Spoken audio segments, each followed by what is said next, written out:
Okay, we'll talk about it in just a bit. But that's the opening take. Well, that's right. The initial rates are coming in there. And the Nifty, well, it's opened up as flat as can be. Good to see, at least in the first tick, the number of stocks that are advancing are way more than the number of stocks that are declining. But that'll be a key montrable because the last few days, well, it gave back a little bit. What's doing well? Aichi Motors, Rima told us they are expanding in the international market. So that's opened up the gain of around 0.8%. Adani Enterprises holding with some mild green.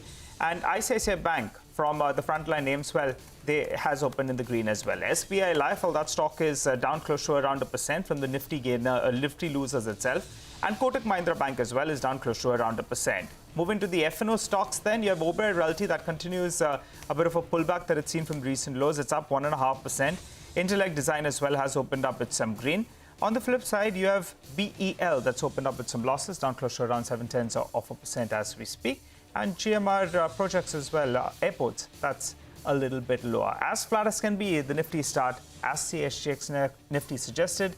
The mid-cap index is, well, more or less flattish, but number of stocks advancing way more than the number of stocks that are declining. What else, Rima? Triveni is open with a cut of 4.5%. Nimesh was highlighting there is an expected block deal of nearly 7% equity, 1.7 crore shares. So there is that overhang you can see right now.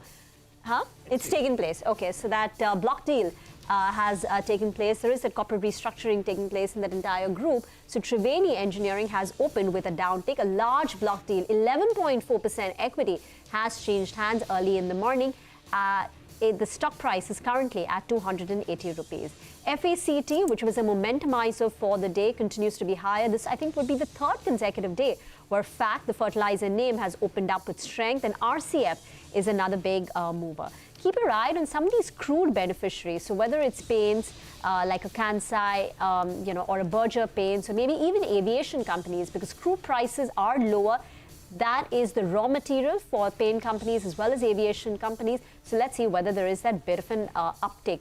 And Lodha, where that QIP is expected to open 3,500 crore rupees QIP, because the promoter holding stands at 82%. They have to bring it down to 75% to comply with the shareholding norms.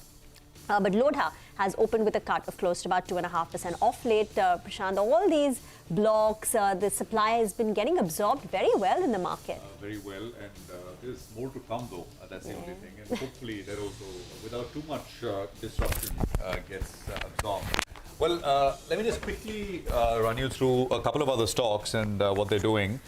So, by the way, PSU banks, once again, that's where most of the momentum is. The public sector banks like, Union Bank, UCO Bank, Central Bank, this is the part of the market where there is continued momentum. I mean, fair bit of momentum.